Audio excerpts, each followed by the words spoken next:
Iran और Israel के बीच चल रही जंग के अब रुकने के आसार हैं। अमेरिकी राष्ट्रपति डोनाल्ड ट्रंप ने सीज फायर का जब से ऐलान किया है तभी से मिडिल ईस्ट में शांति होने की उम्मीद जाग गई है। जी हां, अमेरिकी राष्ट्रपति डोनाल्ड ट्रंप ने ऐलान कर दिया है कि ईरान और इजरायल के बीच संघर्ष विराम समझौता हो गया है।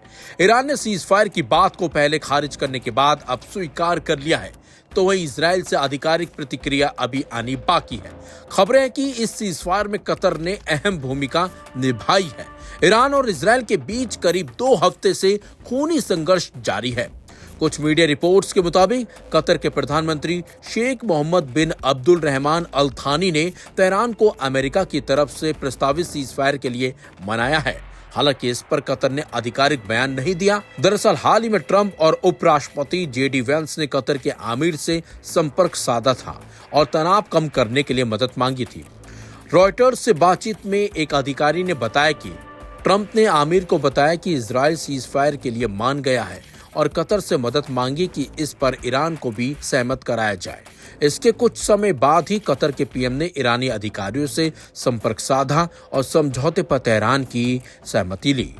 रॉयटर्स से चर्चा में एक ईरानी अधिकारी ने माना है कि कतर के मध्यस्थता वाले सीज फायर को तेहरान ने स्वीकार कर लिया है। वह ईरान के विदेश मंत्री सैयद अब्बास आरागची ने कहा, सुबह 4 बजे तक आखिरी समय तक इजरायल को सजा देने के लिए हमारी ताकतवर सशस्त्र बलों की सैन्य कार्रवाई जारी रही।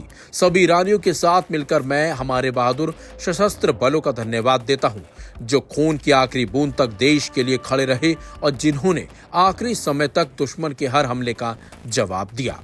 Aim right, achieve big. At KR Mangalam University, we provide you the platform to turn your dreams into reality.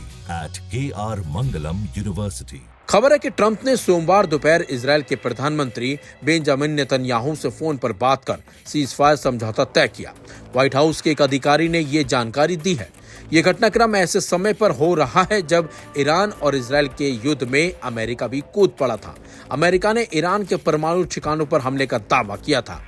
Israel ने सोमवार को तेहरान में ईरानी सरकार के ठिकानों पर कई हमले किए। वहीं इजरायली सेना ने पुष्टि की कि उसने ईरान के फोर्दो संवर्धन प्रतिष्ठान तक पहुंच को बाधित करने के लिए उसके आसपास की सड़कों पर हमला किया। फोर्दो संवर्धन प्रतिष्ठान रविवार को अमेरिका द्वारा निशाना बनाए गए 3 परमाणु प्रतिष्ठानों में से एक था। ईरान ने भी इजरायल पर मिसाइल और ड्रोन से हमले किए हैं।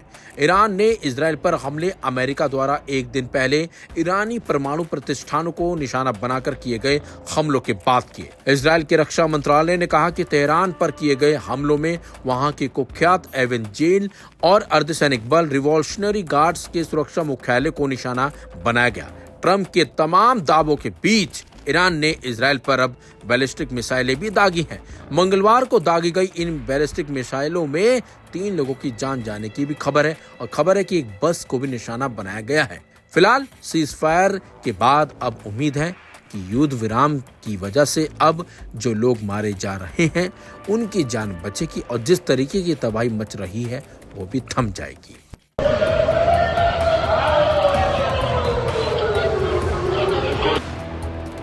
इजरायल और ईरान के बीच जबरदस्त जंग जारी है। दोनों ही देश एक दूसरे पर ताबड़तोड़ मिसाइलें दाग रहे हैं, जिसकी वजह से न सिर्फ भयंकर दोनों ही देशों में नुकसान हुआ है बल्कि कई लोगों की जान तक चली गई। दोनों देशों की जंग के बीच एक बड़ी खबर सामने आई है, जिसके मुताबिक दोनों ही देश युद्ध विराम के लिए तैयार हो गए हैं। अमेरिका के राष्ट्रपति डोनाल्ड ट्रंप ने ईरान और इजरायल के बीच सीज फायर का ऐलान किया है। हालांकि अमेरिका की तरफ से की गई इस घोषणा को लेकर संघर्ष में जुटे दोनों देशों की तरफ से आधिकारिक तौर पर कुछ नहीं कहा गया। माना जा रहा है कि ईरान और इजरायल दोनों ही इस सीज फायर पर समर्थन जता रहे हैं। खास बात यह है कि अमेरिका ने यह घोषणा ईरान के परमाणु ठिकानों पर हमले के एक दिन बाद की है। अमेरिकी राष्ट्रपति ने ट्रूथ सोशल पर कहा कि युद्ध विराम से युद्ध का आधिकारिक अंत होगा, जो कि 3 ईरानी परमाणु स्थलों पर अमेरिकी हमले के बाद शत्रुता में एक बड़ा बदलाव है। मैं दोनों देशों इजरायल और ईरान को बधाई देना चाहूंगा कि उनके पास वो सहनशक्ति, साहस और बुद्धिमत्ता है। ये मानते हुए कि सब वैसा ही होगा जैसा होना चाहिए और ऐसा ही होगा, मैं दोनों देशों ईरान और इजरायल को शुभकामनाएं देना चाहता हूं कि उनके पास इसे खत्म करने का साहस और क्षमता है, जिसे 12 दिनों तक युद्ध कहा जा सकता है। ट्रंप का कहना है कि ईरान और इजराइल को जारी मिशन पूरा करने के लिए कुछ समय मिलेगा, जिसके बाद चरणबद्ध तरीके से सीजफायर शुरू हो जाएगा। फिलहाल ट्रंप के बयान पर इजरायली सेना ने टिप्पणी करने से इनकार कर दिया है। वहीं ईरान के सरकारी मीडिया ने भी अभी तक कुछ बयान स्पष्ट नहीं किया है। इस पर सीजफायर पर तेहरान की प्रतिक्रिया क्या है? Aim right, achieve big. At KR Mangalam University, we provide you the platform to turn your dreams into reality. At KR Mangalam University. वहीं ईरान के विदेश मंत्री सैयद अब्बास अरागची ने इस पूरे मामले पर कहा कि जैसे कि ईरान ने बार बार स्पष्ट किया है कि इजराइल ने ईरान पर युद्ध शुरू किया, ना कि इसके विपरीत। अभी तक किसी भी युद्ध विराम या सैन्य अभियानों की समाप्ति पर कोई समझौता नहीं हुआ है। हालांकि बशर्ते कि इजरायली शासन ईरानी लोगों के खिलाफ अपने अवैध आक्रमण को तेहरान समय के अनुसार सुबह 4 बजे से पहले बंद करे। हमारा उसके बाद अपनी प्रतिक्रिया जारी रखने का कोई इरादा नहीं है। हमारे सैन्य अभियानों की समाप्ति पर अंतिम निर्णय बाद में लिया जाएगा। ट्रंप युद्ध विराम का दावा कर रहे हैं, जबकि दोनों ही देशों का इस मामले पर अभी किसी तरह का कोई आधिकारिक बयान नहीं आया है। हालांकि अरागची ने ये सब अब इजराइल पर छोड़ दिया है। फिलहाल देखते हैं कि ट्रंप के दावों में कितनी सच्चाई है, क्योंकि दोनों ही देशों की तरफ से जब तक कोई आधिकारिक बयान नहीं आ जाता तब तक कुछ कहना भी जल्दबाजी होगा। लेकिन दोनों ही देशों के बीच युद्ध विराम होना चाहिए, क्योंकि दोनों ही देशों को न सिर्फ नुकसान हो रहा है बल्कि आम लोगों की जान भी जा रही है।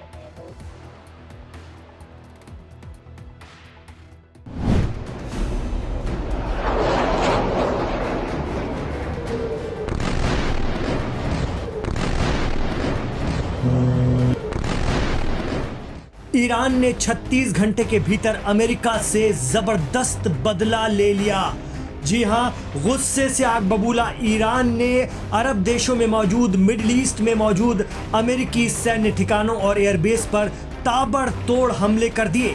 अपनी लंबी दूरी तक मार करने वाली मिसाइलों खैबर शिकन और खुर्रम शहर के बाद समंदर में अमेरिकी ताकत को टारगेट करने के लिए ईरान ने एंटी शिप क्रूज मिसाइलें भी निकाल ली। मीडिया रिपोर्ट बता रही है कि ईरान के पास मिसाइलों का जखीरा है और अब तक उसने अपनी बहुत कम ताकत दिखाई थी, लेकिन अब अमेरिका के खिलाफ वो उतर गया है और जबरदस्त हमले अंजाम दे दिए हैं। कतर, कुवैत, बहरीन और इराक में मौजूद अमेरिकी ठिकानों को ईरान ने सोमवार की रात को निशाना बना दिया। इसके अलावा अमेरिका के जंगी बेड़े भी ईरान का टारगेट हैं। इसके लिए उसके जखीरे में छोटी दूरी तक मार करने वाली या अली, अबू मेहदी और नासर 1 नाम की मिसाइलें हैं।